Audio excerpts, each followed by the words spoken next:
Hi friend, এটা আমার first blog. তো এটা আমার কাজের কোম্পানির কাজে ওয়াটারপ্রুফিং কাজ হবে। তো তার আগে ছাদটা যথেষ্ট ময়লা এবং খুবই অপরিষ্কারভাবে পড়ে আছে এবং প্রচুর গাছপালাও রাখা আছে।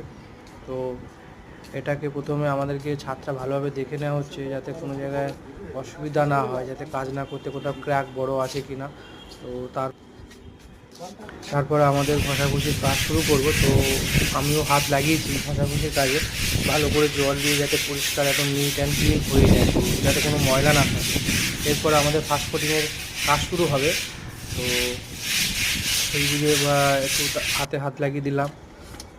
তো ফাস্ট কোটিং প্রাইমার আমাদের চলছে ড্যাম প্রুফের ওয়াটারপ্রুফিংয়ের, যাতে একটু গরম ফাস্ট কোটিং কাজটা চলছে এবং তার সাথে প্রচুর কষ্ট হচ্ছে। কি করব, কিন্তু কাজ তো করতে হবে।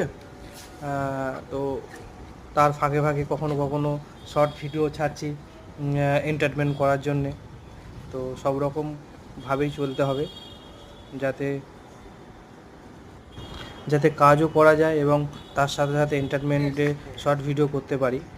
তো ফাস্ট কোটিং হয়ে যাওয়ার পরে এশিয়ান পেন্টসের যে ক্র্যাক সিল আছে, সেই ক্র্যাক সিল দিয়ে আমরা ক্র্যাকগুলো ফিল করছি, যাতে বড় বড় যে ক্র্যাকগুলো আছে যাতে কোনো রকমভাবে ফাঁকা না থেকে যায়, সেগুলো ধরে ধরে ভালোভাবে ক্র্যাকগুলোকে ফিল করা হচ্ছে।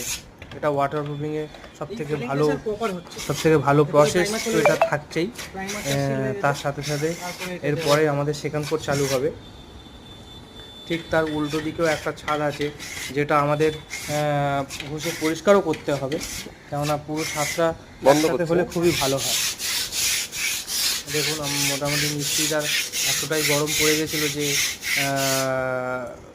খালি গায়ে হতে কাজ করতে বাধ্য হয়েছে।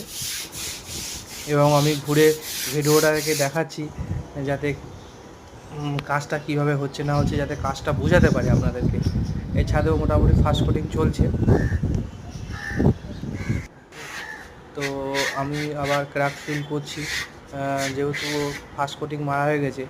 নেক্সট ডেতে গিয়ে মোটামুটি ক্র্যাক ফিলটা আগে করা হচ্ছে এবং তার সাথে সাথে সেকেন্ড কোটও চলছে, যাতে জিনিসটার বন্ডিংটা খুব ভালো হয়। তা ফ্রেন্ডস, আজকের এই পর্যন্ত। আবার নেক্সট ব্লগে কথা হবে।